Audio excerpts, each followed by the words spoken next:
Et il m'a dit en haut, dans mon cagibi, il y a une sacoche en cuir, il faut que tu ailles me la chercher. Maman a dit qu'est-ce qu'il y a là-dedans?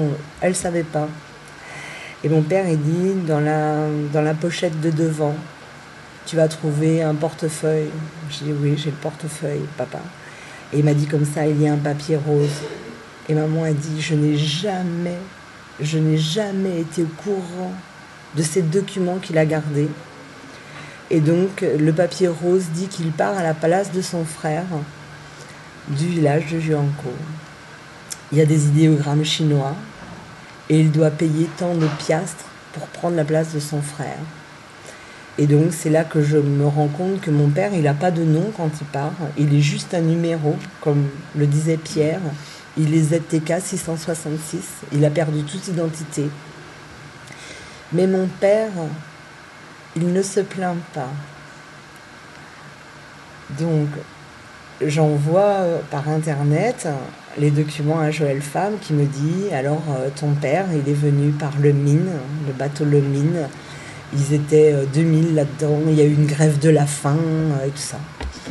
Je dis à papa, papa tu n'étais pas bien nourri? Et mon père il fait bof, ça va. Bon, j'ai dit Pierre Dôme il dit comme ça qu'il y a eu des grèves, vous vous êtes rebellés. Il dit oui, il y en a qui rouspètent hein, parce qu'ils ont faim. Mais je dis toi t'avais pas faim? Il fait oh ça va. Et en fin de compte, au fur et à mesure qu'il me racontera son histoire, je me rendrai compte que la famille de mon père est très pauvre et qu'ils n'ont pas toujours à manger. Donc qu'il n'ait pas à manger chez lui ou qu'il n'ait pas à manger sur le bateau, mon père, ça ne l'a pas changé, quoi. Ça ne lui a pas changé la vie.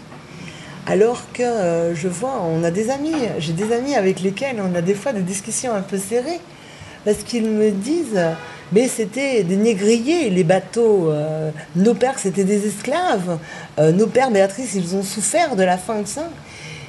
Et je crois effectivement, j'ai aussi le même tempérament que mon père, à savoir que j'essaye toujours de voir le bon côté des choses, et je dis comme ça, mais en France, ils crevaient tous de faim. Pas plus les Vietnamiens que les Français. Les Français cherchaient à manger. Il y avait des tickets de restauration. Ils auraient vendu leur...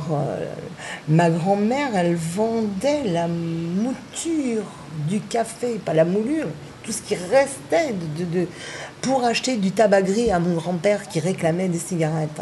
Donc en France aussi.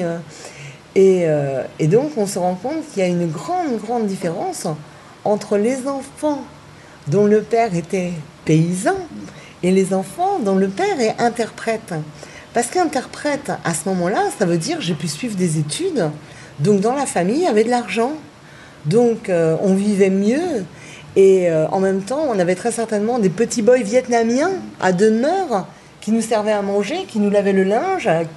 Je repensais à ce film, justement, L'odeur de la papaye verte, où vraiment on voit vraiment que les Vietnamiens ont des petits-enfants à leur service. Mais parce que les conditions de vie sont meilleures, on est dans des familles aisées du Vietnam. Mais beaucoup de nos pères sont issus, comme le mien, de familles de paysans et ne se sont pas rebellés. Et donc mon père, il ne se plaint pas. Il n'a pas eu à manger tout le temps, c'est vrai. Oui, il y en a qui ont fait la graisse sur le bateau, c'est vrai. Oui, ils étaient dans des camps.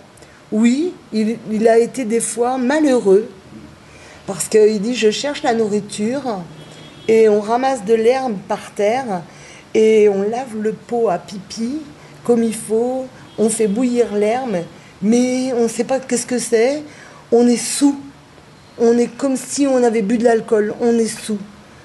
Voilà. En plus mon père il dit qu'il a toujours eu de la chance et c'est vrai. À Angers, il s'occupe de nourrir les chevaux. Il n'est palefrenier. Il les brosse, il décrotte, il nettoie l'écurie. Mais il les fait manger. Et donc, on lui donne... Il dit, c'est du chourave ou rutabaga. Il ne sait pas ce que c'était. Mais c'était très dur. Il fallait faire cuire des heures. Et donc, il n'avait pas beaucoup à manger, mais il fallait qu'il nourrisse les chevaux.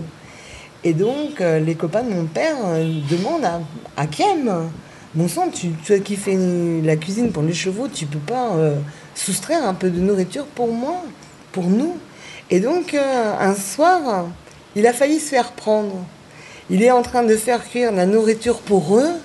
Et puis alors, il y a un gradé qui arrive en disant « Kem, qu'est-ce que tu fais là? Tu es en train de faire quoi là ?» Et mon père, tout de suite, il dit, je prends de l'avance pour demain, pour nourrir les chevaux, parce que pour faire cuire, parce que c'est long.